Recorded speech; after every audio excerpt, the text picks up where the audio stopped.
Yo, what is up, YouTube? So we've got some gameplay here. I know who you guys are all excited to see. It is Supercharged Brian Reynolds. No, this is actually the first game I am uploading with Mark McGuire. I think this was like the third or fourth game I played with him. Really good player. Not just him, me especially at this game. It only took me 4 games to get a hit with him. No, yeah, I think like the first 3 games, dude, I did not get a hit with this guy. I don't know if it's his swing or what it is, but I spent all these stubs to get McGuire, and he definitely, I'll say this, he definitely intimidates the other person's lineup, as dumb as that is to say in a video game. It's that type of thing where, like, you'll load into a game, you'll see the other person's team, and you're like, this is gonna fucking suck or be a grind fest. So I think that's how other people see it when I see McGuire on my team. When he comes to the plate, they're very hesitant to pitch to him. They do throw a lot of balls there. You can see we go ahead and get walked in his first at-bat this game. Do get a couple perfect hits with him, so I wanted to upload this gameplay. But yeah, for whatever reason, I spent all these stubs to get this guy, and I just kind of suck with him. I don't know what it is. Maybe I'll get a little bit better. Like I said, I started off awful. I was like 0 for 16 or something before I finally got a hit. Got his batting average up to like 230, 240 right now. Played a couple games the other night, but still, if you guys are gonna go after one of these live series players, it depends who you pull, but I would honestly recommend doing the National League first, just because Sammy Sosa is a more serviceable player. You're going to need to get both anyways, and the one thing I will say, if you already started the American League, like, don't worry. A lot of the players are only going to go up in value, and there's really way more expensive players you have to worry about in the American League than a National League. Mike Trout was like 150k stubs when this game came out for his 92 overall live series. He's up to like 260, 270 right now. Usually in games, he can go up to like 350 to 400, so that is one thing I will say. If you go ahead and do the Angels live series now, you're probably going to save yourself a couple 100,000 stubs between him and Ohtani. The next team I'm going to do personally is the Padres, just because I totally forgot about Fernando Tatis coming back here in like a week or two, and they're going to add him back into the live series collection for the San Diego Padres. Right now, Manny Machado is kind of like the gatekeeper on that one, if you will, and I think he goes for around 50,000 stubs.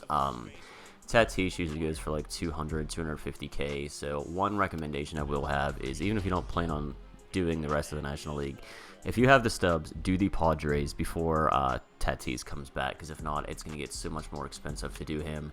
And these players aren't super valuable right now, but they will be towards the end of the games, and you're going to need them anyways to unlock a lot of players. Like last year, I really got into Diamond Dynasty. There was a lot of cool players I wanted to get, but I didn't have a lot of the programs done. I didn't do the live series until like 7 months into the game. Finally got Randy Johnson, who was a beast, but there was a lot of players like Andrew McCutchen, Jimmy Rollins, I think, was a switch-hitting shortstop who was one of the rewards, so you had to have the live series done anyways to get him, so it's like, might as well spend the stubs, because like I said, McGuire is still pretty serviceable. When people see him in the field, or when people see him at bat, they're afraid of him. Just because I can't hit with him doesn't mean that other people can. Pretty solid at first base, but if you have another first base who's got like down in the fielding, you can always DH him. The guy's a beast. And then Sammy Sosa is probably going to be pretty good all year. Derek Jeter is like an end-game card. The guy has 125 contact no matter what, with runners on or with no runners on scoring position, anything like that. Like his clutch rating is 125, his hitting is 125, so he's the play I really want to go after. He'd make a good number 1 or 2 hitter in the spot, I think. I actually unlocked Joe Morgan. I don't know if he's in this gameplay or not, but 97 overall speed, diamond fielding second baseman. He's going for about 50k stubs right now. That guy is just an absolute beast. I definitely recommend putting him on your team. Not only are you going to get a really good, oh yeah, I do have him on my team here, you can see, so his speed definitely helped me track that down, which a lot of second basemen will let that get through kind of the gap there in center and roll through. Really good speed, and it is annoying for the other team when you have fast base runners. Like I was doing something where I had Ricky Henderson, Joe Morgan, and then like Mike Trout as my top 3, and it's like when you see somebody with just like all that speed, you have to worry about stealing, worry about all these things, so it just becomes a headache and a problem for their team. So I would definitely recommend picking him up at second base if you don't already have a serviceable second baseman. Other tip too, your Road to the Show player, you can play with him in online, so once you rank him up good enough to like get really good hitting stats, you can go in a Road to the Show, change his position if you want. Like my guy's a second baseman, I'm probably going to change him to a catcher, switch hitting catcher. I did see they just launched Gary Carter in the game, but I still would rather have a switch hitting catcher. My dude's like an 85 overall in Road to the Show right now, so I gotta grind a little bit more and rank him up. But once I do, I'll put him in my team. Starting pitcher is another glitch to do with that too, but it's just so slow and grindy to play.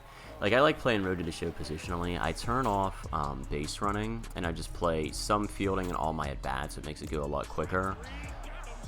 Pitching, I don't know, it's cool for like 2 or 3 games, but it's just like, alright, this is so repetitive. But this game actually loses, as you can see, strikeout swinging with, I'm not even sure who that was. I think it was Joe Morgan actually to end the game, the guy who was just talking up.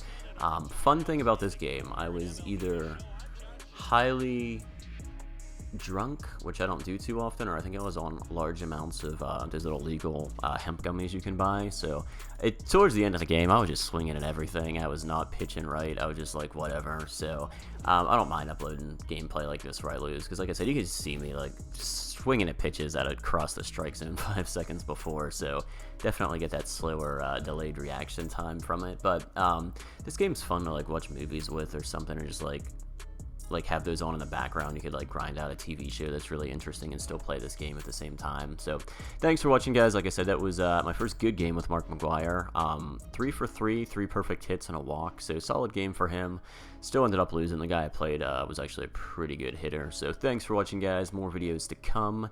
And subscribe, thumbs up the video, do all that stuff. Or you hate trans people, and you hate Dylan, whatever his name is, that strong, brave, independent woman. You hate him if you don't subscribe. So go ahead and subscribe to the video. Thanks, guys. More stuff coming. Alright, I don't even know what I'm talking about now. So let's go ahead and end this.